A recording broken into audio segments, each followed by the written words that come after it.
여러분, 오늘 이 땅 위에 하나님의 이름으로 살아가는 공동체는 그곳이 어디든 그곳에서 누가 살아가든 다 같이 행복하고 다 함께 기뻐하며 다 같이 잘 사는 나라가 되어야 합니다. 우리가 궁극적으로 가게 될 하나님의 나라가 하나님의 영광 아래 모든 주의 백성들이 영원한 기쁨을 누리는 곳이듯 오늘 이 땅 위에 하나님의 이름으로 하나 된 공동체 역시도 그런 곳이 되어야 한다는 겁니다. 그래서 주의 백성들은 그 어느 한 사람도 핍절한 사람이 없어야 하고 삶의 고난과 어려움으로 고통당하는 사람이 없어야 합니다. 마치 초대 예루살렘 교회가 사도행전 4장 32절을 통해 믿는 무리가 한 마음과 한 뜻이 되어 모든 물건을 서로 통용하고 자기 재물을 조금이라도 자기 것이라 하는 이가 하나도 없더라.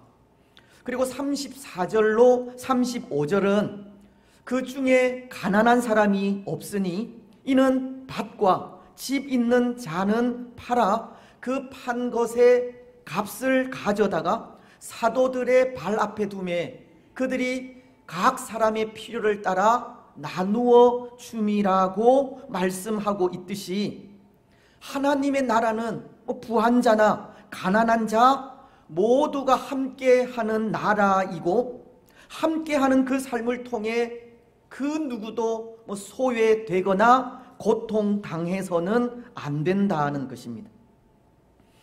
그런데 여러분, 여기 하나님의 나라가 그렇게 그 누구도 소외를 당하거나 고통당해서는 안 되는 나라라고 한다면 이것은 하나님의 나라가 어떤 곳이라는 것을 말하는 것입니까? 하나님의 나라는 하나님의 나라를 이루어가는 하나님의 백성들이 서로를 돌아보고 관심을 가지며 돕고 협력하는 삶을 통해서 하나가 되어야 하는 곳임을 가르치는 겁니다. 하나님의 나라는 좋은 일을 만나든 아니면 위기를 당하든 모두가 함께하는 나라이고 어떠한 상황 속에서도 하나 된 마음으로 하나님의 뜻을 이루어 가야 하는 나라라는 것입니다. 하지만 또 이것은 반대로 하나님의 이름으로 모인 공동체가 서로를 돌아보고 도와주며 함께하여 나아가는 하나 된 모습이 없다면 그것은 하나님의 나라가 아니라는 의미도 되는 겁니다. 그렇지 않겠습니까? 하나님의 나라에 하나됨이 없다면 그것은 세상과도 같은 겁니다. 여러분, 그렇다면 오늘 하나님의 이름으로 모인 이 땅의 교회들 또 우리 낙현 공동체는 어떠한 것 같습니까? 오늘 우리는 하나 된 공동체를 이루어 가고 있습니까? 서로를 돌아보고 관심을 가지며 도와주면서 하나 된 교회를 세워가고 있느냐는 것입니다. 혹 우리끼리만의 공동체를 이루어가고 있지는 않습니까? 모든 성도들이 함께 하는 것이 아니라 때로 친한 사람끼리 때로 마음이 맞는 사람끼리만의 이 공동체를 이루어가고 있는 것은 아니냐는 겁니다. 물론 유유상종이라고 비슷한 사람끼리 모일 수밖에 없는 것이 이 세상의 이치이기는 하지만 하나님의 나라는 빈부의 차이, 지식의 유무와는 상관없이 믿음으로 불러주신 나라이기에 믿음 안에서 모두가 하나를 이루어가는 나라가 되어야 합니다. 에베소서는 4장 4절로 6절을 통해 이렇게 말씀하십니다. 몸이 하나요 성령도 한 분이시니 이와 같이 너희가 부르심의 한 소망 안에서 부르심을 받았느니라. 주도 한 분이시요 믿음도 하나요 세례도 하나요 하나님도 한 분이시니 곧 만유의 아버지시라. 만유 위에 계시고 만유를 통일하시고 만유 가운데 계시도다. 한 분이신 하나님 안에서 믿음으로 성도된 우리는 만유를 통일하시는 하나님 안에서 하나가 되어야 할 것을 말씀하고 있는 겁니다. 주도 한 분이시요 믿음도 세례도 하나이듯 하나된 공동체로서 빈부 귀천 지식의 유무와 상관없이 서로를 돌아보고 관심을 가지며 도와주는 삶을 살아가야 한다는 겁니다. 그래서 레위기서에도 보면 이 동일한 의미의 말씀을 하시는 것이 속죄제와 속건제를 드릴 때 그 제물을 이 형평에 맞게 드리라는 말씀을 통해서입니다.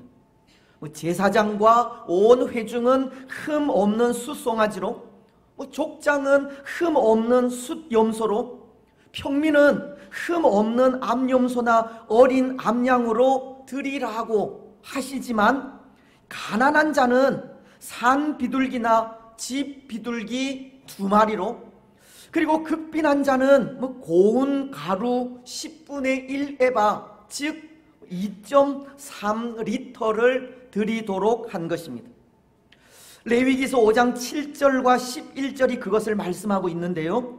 먼저 7절은 가난한 자들에 대한 제물에 대한 말씀으로, 만일 그의 힘이 어린 양을 바치는 데에 미치지 못하면 그가 지은 죄를 속죄하기 위하여 산 비둘기 2마리나 집 비둘기 새끼 2마리를 여호와께로 가져가되, 하나는 속죄 제물을 삼고 하나는 번제물을 삼아.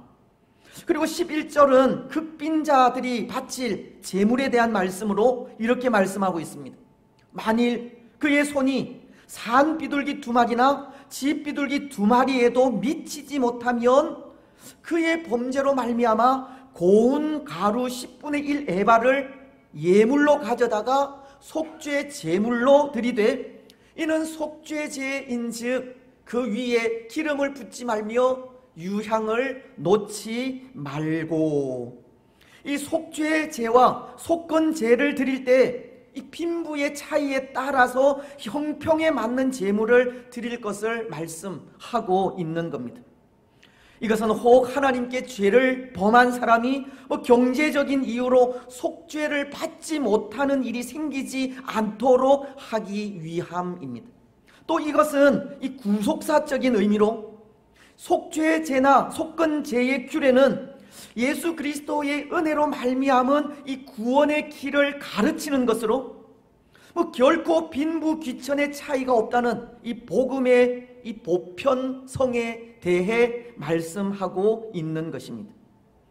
구원은 하나님의 은혜로 값 없이 그리고 차별 없이 예수님을 믿는 사람에게 주어지는 것을 가르치고 있다는 겁니다. 그래서 구원이라는 것이 그렇게 하나님의 은혜로 값 없이 차별 없이 예수님을 믿을 때 주어지는 것이듯, 믿음의 공동체 역시도 빈부 귀천의 차이가 없는 하나 된 공동체라는 것입니다. 그렇습니다. 사랑하는 여러분, 하나님의 나라는 빈부 귀천의 차이나 차별이 없는 나라입니다.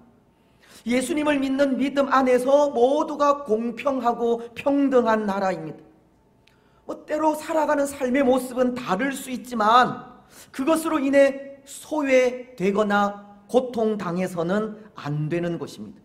서로 돕고 협력하면서 하나를 이루어 가야 하는 것이 하나님의 나라인 겁니다. 오늘 우리는 우리 안에 하나님의 나라를 세워갈 때 그런 나라를 세워가시기 바랍니다. 빈부 귀천의 차이가 없는 나라, 모두가 함께하고 협력하는 나라, 서로를 돌아보고 관심을 가지는 나라로 만들어 가시기 바랍니다. 그래서 그렇게 세워져 가는 나라를 통해 다 함께 잘 살고 다 같이 행복한 삶을 살아가시기 바랍니다. 사랑하는 여러분, 그것은 오늘 본문 속의 이스라엘 백성들도 마찬가지입니다. 이스라엘은 모두 12지파로 구성되어 있고 그 12지파가 이 하나의 나라를 이루고 있는데요, 그 12지파가 하나 된 나라로서 다 같이 행복하고 다 함께 기뻐하며 다 같이 잘 사는 나라가 되어야 한다는 겁니다. 하지만 하나 된 나라로서 다 같이 행복하고 다 함께 기뻐하며 다 같이 잘 사는 나라를 세워가야 할 이 이스라엘에게 문제가 생기게 되었습니다. 그것은 다른 것이 아니라 이스라엘 지파 가운데 한 지파인 베냐민 지파가 부패하고 타락해서 하나님의 심판을 받은 것 때문입니다. 우리가 지난 시간 생각한 말씀이지 않습니까? 이스라엘의 연합군이 하나님의 도구로서 베냐민을 심판하기 위한 전쟁에서 두 번의 패배 끝에 마침내 승리하여 베냐민은 하나님의 심판을 받게 된 것입니다. 지난 시간 생각한 20장 46절로 47절은 이렇게 말씀하기 때문입니다. 이날에 베냐민 사람으로서 칼을 빼는 자가 엎드러진 것이 모두 25,000명이니 다 용사였더라. 베냐민 사람 600명이 돌이켜 광야로 도망하여 림몬 바위에 이르러 거기에서 넉 달 동안을 지냈더라. 이 베냐민 지파는 그들의 죄로 하나님의 심판을 받아 림몬 바위로 도망한 600명의 용사를 제외하고는 거의 전멸을 당하고 말았던 겁니다. 여러분, 이것이 하나 된 나라로서 다 같이 행복하고 다 함께 기뻐하며 다 같이 잘 사는 나라를 세워가야 할 이 이스라엘에 생긴 문제였습니다. 이스라엘은 12지파가 하나 되어 함께 하나님의 나라를 세워가야 하지만 이 베냐민이라는 한 지파가 사라질 위기에 처하게 되었기 때문입니다. 이스라엘은 지금 이 하나 된 공동체가 붕괴될 위험에 처하게 되었다는 것입니다. 야곱이 낳은 12아들로부터 시작하여 비록 애굽에서 400여 년 동안 종살이를 하긴 하였지만 그 오랜 세월 동안 하나의 민족으로 끈질기게 그 명맥을 유지해 오고 있던 이스라엘이 지금 베냐민의 죄악으로 그 하나됨이 무너질 위기에 처하게 된 것입니다. 애굽에서의 400년 동안의 삶, 그리고 광야의 거친 길을 지나 가나안 족속과의 전쟁 속에서도 결코 흔들리지 않았던 이 민족이 죄로 인해서 무너지게 될 위기에 처하게 된 것입니다. 그래서 사실은 이 베냐민을 제외한 이스라엘의 다른 지파도 그것을 염려하기도 하지 않았습니까? 때로 베냐민의 죄악을 심판하기 위한 전쟁을 하면서도 누가 먼저 올라가서 싸워야 하는지 하나님께 묻기도 하고, 또 어떻게 싸워야 저들 베냐민을 돌이킬 수 있을는지 묻기도 하였던 것이 다 이스라엘이라고 하는 한 공동체가 무너질까 염려하였기 때문입니다. 물론 그들 가운데에는 범죄한 베냐민을 심판하고자 한 열의가 대단했던 것도 사실이지만 그것은 그들 이스라엘 내에 있는 죄를 뿌리 뽑고자 한 열심에서 나온 것이지 결코 베냐민을 멸절시키려는 의도는 아니었습니다. 앞서 생각한 20장 10절이 그것을 전해주고 있기 때문인데요, 말씀은 이렇게 기록하고 있습니다. 우리가 이스라엘 모든 지파 중에서 100명의 10명, 1000명의 100명, 10,000명의 1000명을 뽑아 그 백성을 위하여 양식을 준비하고 그들에게 베냐민의 기브아에 가서 그 무리가 이스라엘 중에서 망령된 일을 행한 대로 징계하게 하리라 하니라. 이스라엘은 단지 베냐민의 그 망령된 일을 징계하려고 한 이 마음 밖에 없었다는 겁니다. 하지만 이스라엘은 베냐민의 죄악을 징계하기를 하나님의 도구로서 하나님의 마음이 아니라 자신들의 생각으로 징계하려다 두 번씩이나 실패하게 된 것이고, 그 두 번의 패배 끝에 마침내 하나님의 마음으로 심판한 끝에 이 600명만을 남기고 전멸시키게 된 것입니다.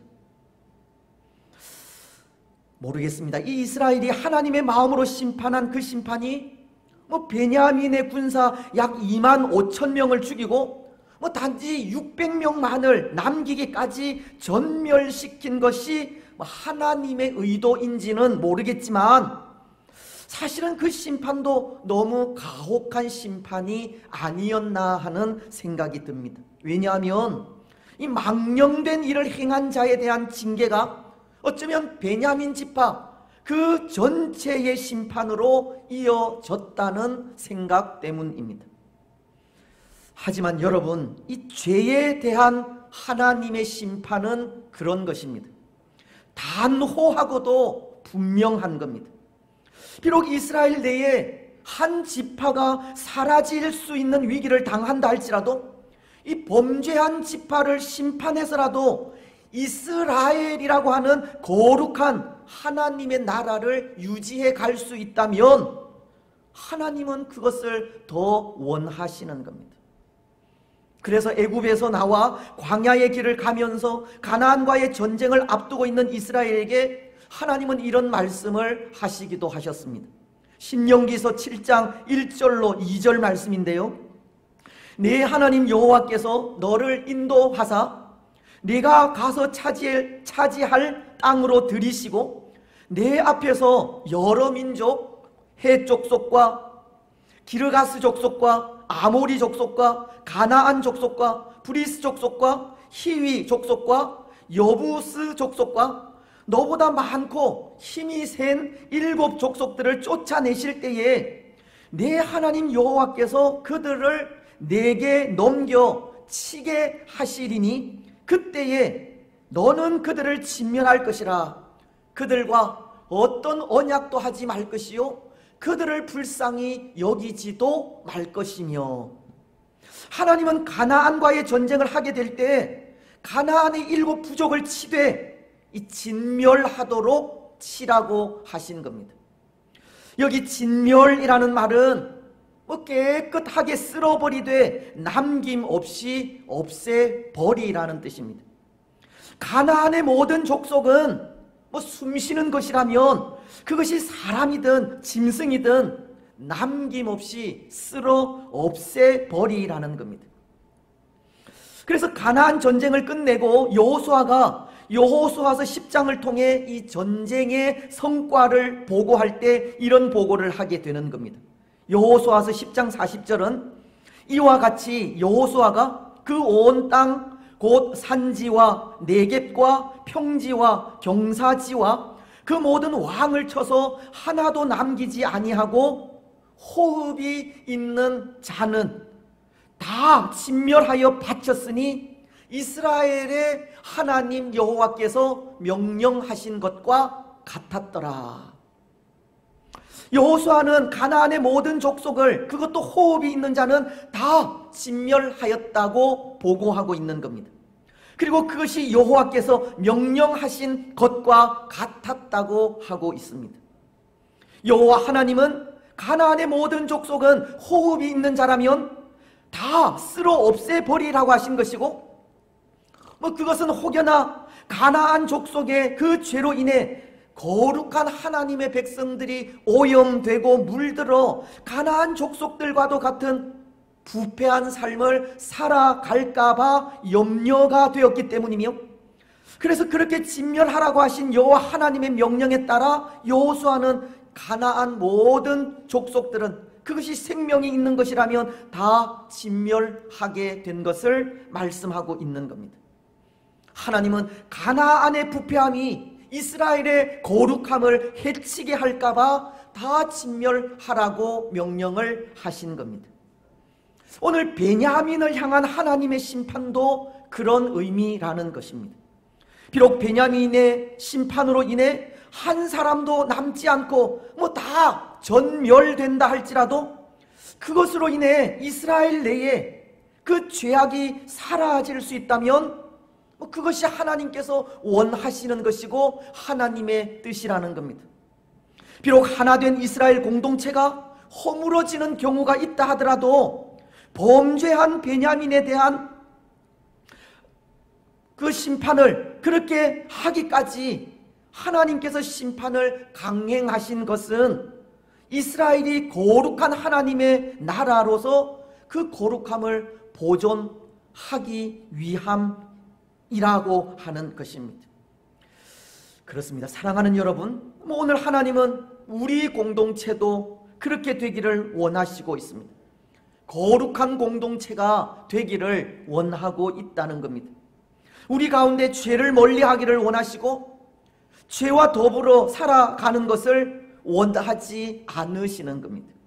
왜냐하면 죄는 그 죄로 우리 개인도 악에 빠지게 하지만 하나님과의 관계도 멀어지게 하고 하나된 공동체도 허물어뜨리기 때문입니다. 죄로 인해 사람과의 관계도 뒤틀리는 것은 물론이거니와 하나님과의 관계도 멀어지게 하며 하나된 공동체가 그 죄로 인하여서 무너지기 때문이라는 것입니다.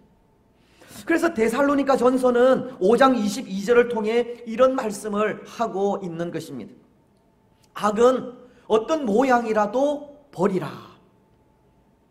악은 어떤 모양이라도 버리라. 악은 그것이 어떤 것이든지 한 공동체 내에 이 지대한 영향력을 끼칠 수 있는 것이기에 어떤 모양이라도 버리라고 하신 겁니다. 악을 멀리하라는 겁니다. 여러분, 오늘 우리는 악을 멀리하시기 바랍니다. 우리 속에 있는 악함들 다 버리시기 바랍니다. 악한 생각도 버리시고 거짓된 마음도 버리시며 그릇된 계획도 버리시기를 바랍니다. 데살로니가 전서 5장 19절로 21절이 성령을 소멸하지 말며 예언을 멸시하지 말고 범사에 헤아려 좋은 것을 취하고 라고 하시듯 악이 아니라 좋은 것을 취하여 살아가시기를 바랍니다. 그래서 그 좋은 것을 헤아려 취하는 그 삶을 통해 하나된 공동체를 세워 가시기 바랍니다. 여러분, 오늘 이스라엘도 그것을 깨닫게 된 것 같은데요, 죄로 인해 심판받아 사라질 위기에 빠진 베냐민을 보고 이 안타까운 눈물을 흘리고 있기 때문입니다. 오늘 2절은 그 백성들이 베델에서 저녁까지 하나님 앞에서 앉아 큰 소리로 울었다고 하면서 3절을 통해 이런 모습을 보이기 때문입니다. 이르되 이스라엘의 하나님 여호와여, 어찌하여 이스라엘에 이런 일이 생겨서 오늘 이스라엘 중에 한 지파가 없어지게 하시나이까 하더니, 물론 여기 울음을 울었다고 하는 것은 이 안타까움에 대한 눈물입니다. 죄로 인해 심판을 받게 된 베냐민 지파에 대한 안타까움을 말하는 것이기도 하고, 더 나아가서는 그 죄가 하나 된 이스라엘을 허물어뜨리게 된 안타까움을 말하는 것이기도 한 겁니다.